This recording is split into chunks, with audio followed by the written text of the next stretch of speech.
Será que o Brasil passa pelo Japão segunda-feira? Bom, hoje é dia 27/6, o dia que eu tô gravando esse vídeo. O Brasil vai jogar contra o Japão segunda-feira pelas eliminatórias da Copa do Mundo de 2026, às 2 da tarde. E eu, como um nerd, passei as últimas horas desse sábado programando uma inteligência artificial para prever o resultado do jogo do Brasil e eu decidi mostrar aqui no canal para vocês, beleza? Utilizei PyTorch e uma MLP, né, normal, né, com camadas de entradas, camadas ocultas e camadas de saída. Não utilizei imagens, não fiz análise de imagens, então eu não cheguei a utilizar redes neurais convolucionais. Beleza? Será que eu acertei? Então, ficou curioso? Se inscreve no canal, compartilhe com seus amigos se você gosta desse tipo de vídeo. Vamos lá. Esse vídeo não tem um propósito tanto de eu fazendo o código e explicando passo a passo, como tem vários vídeos aqui no canal de eu fazendo isso.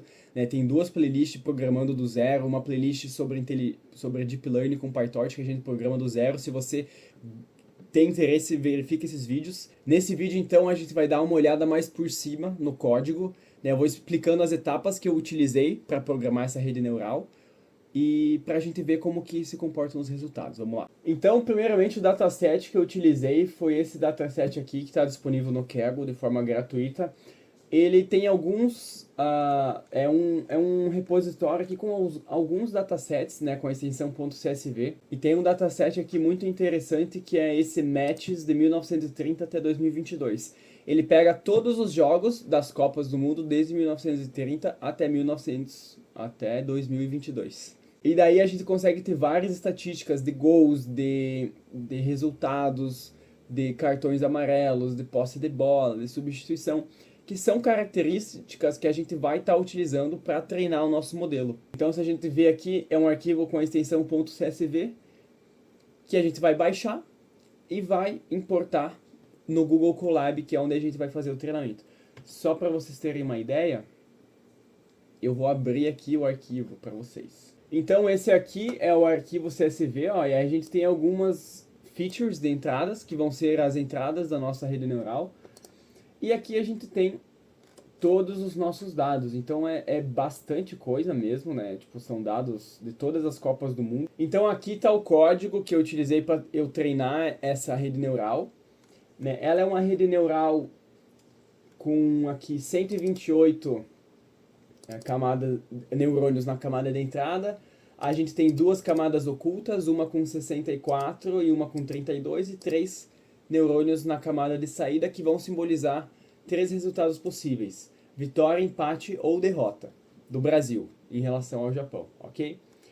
Aqui eu utilizei a estrutura básica para realizar o treinamento com PyTorch. Aqui a gente tem as nossas features de entradas.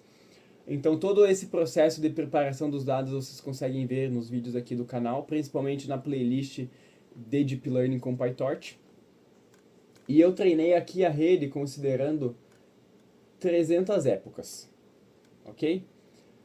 Então aqui treinei a minha rede neural, utilizei os otimizadores todos, e na hora que eu fui fazer a previsão, eu tive esse resultado.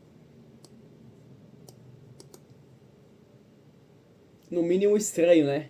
100% de vitória do Brasil, 0% de empate e 0% de vitória do Japão. Se você já estudou Data Science, você tá ligado que esse é um problema clássico de overfitting. Isso acontece por causa do histórico do Brasil nas Copas do Mundo. O Brasil ele tem um histórico muito fora da curva nas Copas do Mundo. A gente ganhou 5 Copas do Mundo, né? A gente tem uma quantidade de gols absurda, a gente tem uma estatística muito melhor, mas tipo muito acima do Japão, considerando todo o histórico de Copas do Mundo do Brasil. Então a inteligência artificial nesse treinamento ela vai tender muito a achar que o Brasil é invencível. O histórico diz que o Brasil ele é muito bom, muito superior ao Japão. Só que não é um resultado realista considerando hoje em dia, né? Considerando que estamos na Copa de 2026, utilizar dados das Copas de 1950, da Copa de 1958, que o Brasil foi campeão, de 62, que o Brasil também foi campeão, ou da Copa de 70, são dados que não refletem tanto a realidade do futebol hoje em dia. Então a gente não pode tratar esses dados com o mesmo peso, Faz sentido? Então, esse primeiro código eu achei interessante mostrar para dizer, ó, cara, isso é um problema de overfitting. Não faz sentido esse resultado, ok? Então não é esse o modelo, tá? Bom se fosse, né? Se o Brasil tivesse 100% de chance, mas hoje em dia não tem mais. Porque o futebol tá muito mais nivelado que antigamente, onde o Brasil era um ponto muito fora da curva, ok? Então, esse é um problema chamado overfitting, beleza? Percebendo isso, que o resultado estava estranho, eu apliquei uma técnica nesse mesmo treinamento aqui, chamada dropout. Então aqui está o código utilizando a técnica de dropout, que eu já vou explicar para que serve. Então aqui, ó, anti-overfitting no sentido de que, quando a gente utiliza dropout, a gente seleciona uma porcentagem dos neurônios da nossa rede neural que vão ser desligados, eles não vão ser considerados na hora do treinamento. Isso impede conexões viciosas, que podem causar um vício da nossa rede neural, no caso de tender 100% para o Brasil, porque a gente está eliminando de forma aleatória 40% dos neurônios. Então, em cada época, como a gente está treinando 300 épocas, para cada época que a gente treinar, ela vai excluir 40%, depois ela vai excluir outros 40%, depois outros 40%, e assim ela vai aprendendo com esses dados sendo randomizados e excluídos da nossa rede neural. Isso faz a rede ela duvidar mais das suas próprias certezas e não parecer que ela está tão, digamos, pendendo 100% para o Brasil. Então ela vai começar a ter mais dúvidas. Quando eu rodei esse treinamento agora com a técnica de dropout, a gente teve um resultado bem diferente. 57% de vitória do Brasil, 23% de empate e 19% de vitória do Japão. Já é um resultado muito mais coerente, né? Já está fazendo bem mais sentido esse resultado. Só que, né, na minha opinião, faz total sentido esse resultado considerando, né, o nosso cenário atual do futebol das seleções. Eu acho que o Brasil é favorito e eu acho que 57% é uma porcentagem ok, talvez um pouco baixa, talvez o Brasil seja um pouquinho mais favorito do que 57%, na minha opinião. Mas também não está fora esse resultado. Mas a gente pode melhorar ainda mais esse modelo. Como que a gente consegue melhorar ainda mais?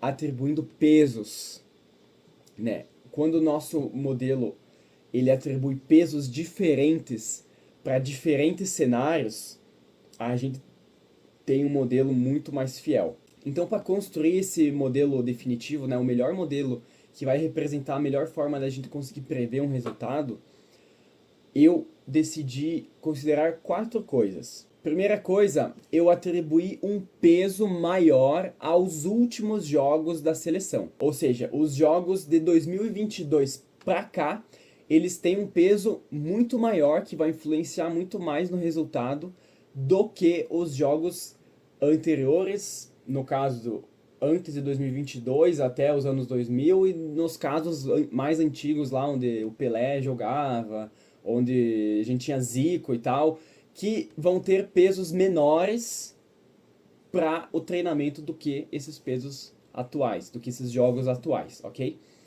Então esse foi o primeiro caso, mas eu não descartei totalmente o peso dos jogos que aconteceram há muito tempo, porque sim, eles influenciam, tem uma coisa chamada peso da camisa, que isso acontece nas Copas. Então eles têm sim que ser considerados, mas não com a mesma prioridade. Então, por isso os jogos de 2022 para cá vão ter um peso maior para a rede neural. Outra coisa que eu considerei foi o ranking da FIFA, o ranking das melhores seleções da FIFA, onde o Brasil se encontra na 6ª posição. A seleção japonesa ocupa a 18ª posição. Então isso também foi levado em consideração esse ranking da FIFA. Eu calculei também os 5 jogos mais recentes, ou seja, os 5 jogos mais recentes de cada seleção antes do jogo oficial, que vai acontecer segunda. Então isso teve um peso também maior para a previsão do modelo, porque os últimos 5 jogos são jogos super atuais, né? Inclusive 3 jogos são jogos de Copa do Mundo, que a gente considerou. Então esses jogos têm um peso ainda maior para o resultado final da rede neural. E eu também levei em consideração a média de expected goals, né? Os expected goals, eles calculam os gols esperados para cada seleção, né? Então o Brasil tem um valor lá de expected goals e o Japão tem outro, e isso também foi levado em consideração. Combinando todos esses fatores, mais todos os dados que eu utilizei anteriormente, né, todo o histórico anteriormente, mas agora fazendo essa distribuição de pesos, rufem os tambores, porque a gente tem 65% de chance de vitória do Brasil, 19% de chance de empate e 14% de chance de vitória do Japão.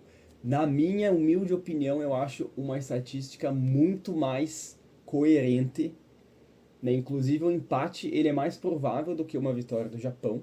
E eu não sei se eu estou sendo um pouco clubista, mas eu acredito muito mais nessa estatística, né?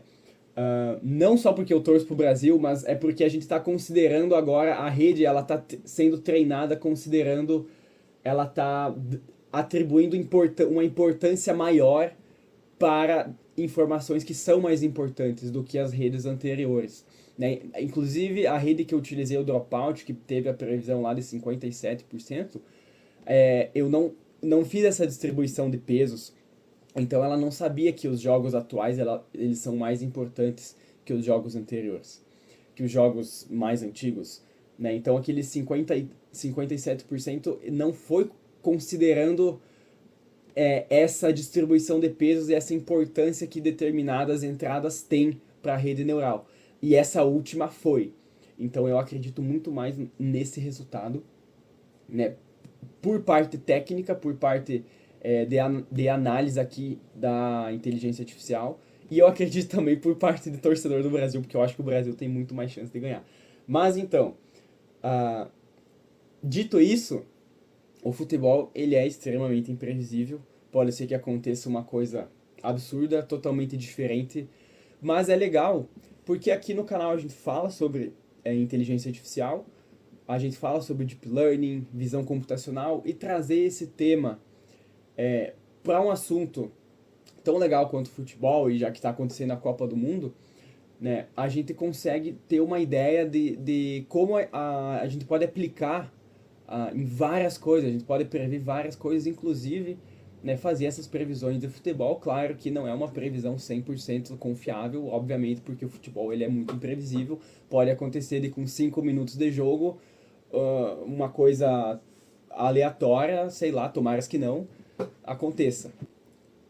Comente aqui embaixo se você gostou desse modelo de vídeo. Eu não fui tão a fundo no código, mas eu posso fazer um outro vídeo explicando o código mais a fundo, como eu faço a leitura dos dados, como eu crio a minha classe do meu modelo, como eu treino o meu modelo, como eu defino alguns parâmetros de otimizadores, como eu defino uma função de perda. Tudo isso e muito mais tem na minha playlist aqui de Deep Learning com PyTorch. Então se você quer entrar mais a fundo, lá uma playlist totalmente técnica onde a gente aplica esses conceitos. Recomendo você acessar essa playlist, ok? E também no link da descrição desse vídeo tem o meu e-book sobre detecção de faces com visão computacional por apenas R$19,90, onde eu explico 3 técnicas que você pode estar utilizando para detecção de faces. Explicação profunda, densa, para você entrar nesse mundo, ok? Então, espero muito que você tenha gostado do vídeo. Compartilhe, deixe o seu like e tomara que a previsão esteja certa. Segunda-feira a gente vai descobrir. Valeu!